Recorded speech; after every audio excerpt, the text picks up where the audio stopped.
post-match press conference of our opening game of the Teal Rising Cup presented by Visit Missouri. We are joined by Chicago Stars FC interim head coach Ella Masar and captain Ali Schlegel.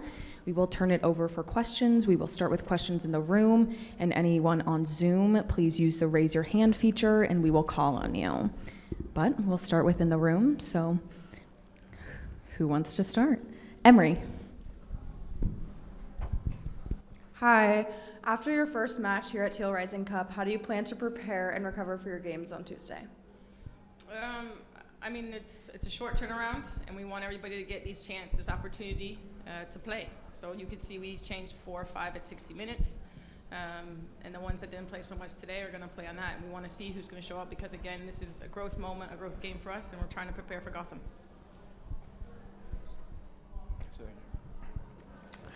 Just because y'all don't see teams like these Brazilian clubs all the time, what was the biggest challenge that you think y'all faced today?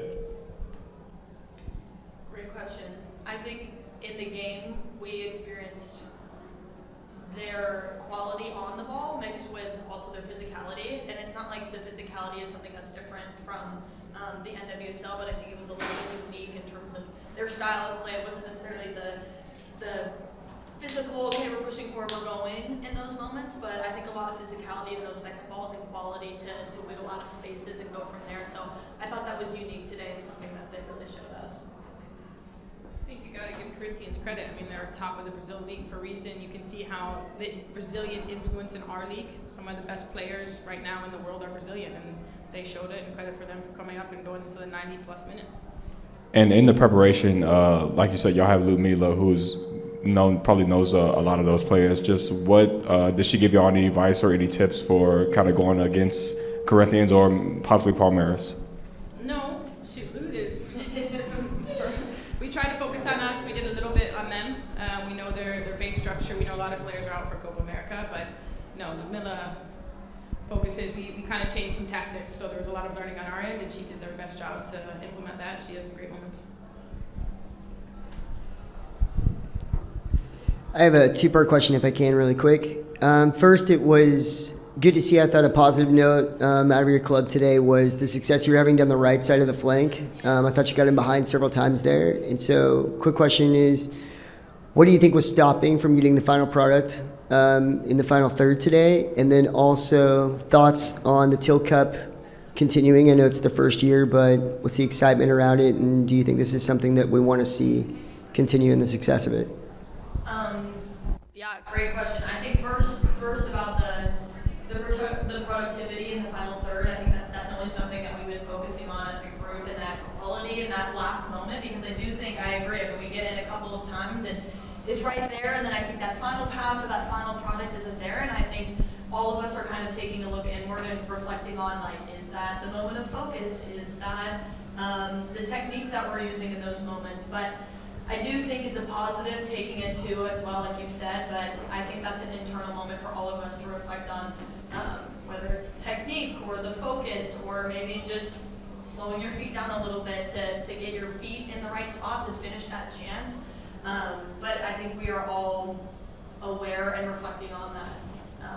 And then to answer your second question about the Teal Cup, I think it's a really awesome experience for us to be able to get here and play some games during this time frame. It's not easy to deal with the summertime. You're kind of like, oh, like, do you deload? You want to get minutes? You're trying to prepare for these games the second half of the season, especially at a club like ours where we're in a lot of this. We've been in a limbo state, or we're making some transitions. I think it's a perfect opportunity for us to be able to have everyone play. To do that in a competitive setting with really unique and cool opportunities to play against teams that we're not going to play against in this world-class facility. So I think it's an exciting thing for us and something that definitely in the future could be utilized in a time like this. And for me, we didn't lose that game because of our final third productivity. We lost that game because we lost our concentration in 90-plus minutes. And that is what we're going to be taking forward. We've asked them to do something different. And there's a lot of great moments that they did that, and that's hard to do in 10 days' time.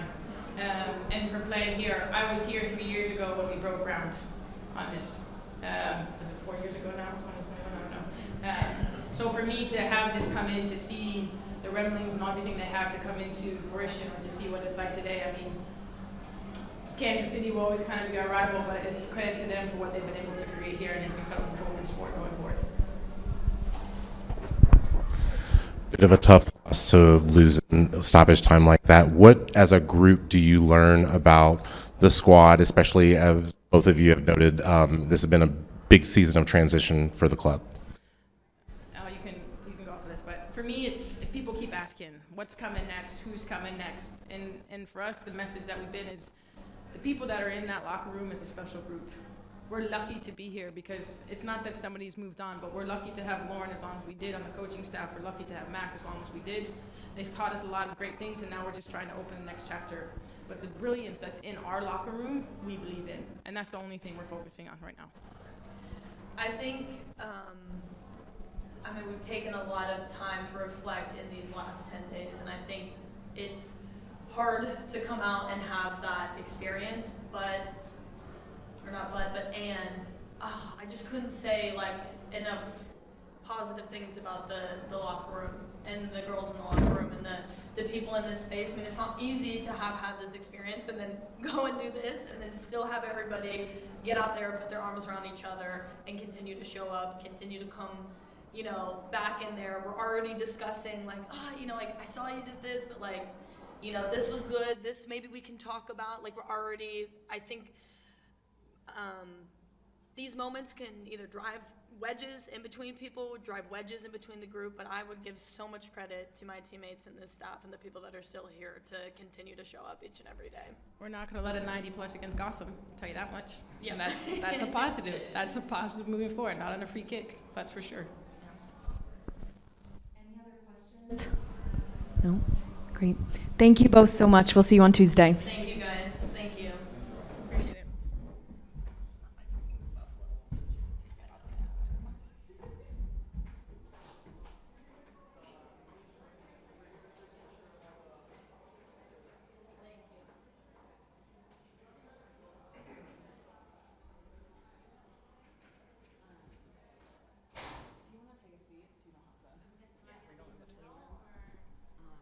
If you're okay being on this side. Oh, 100%. Okay, cool. I probably prefer that.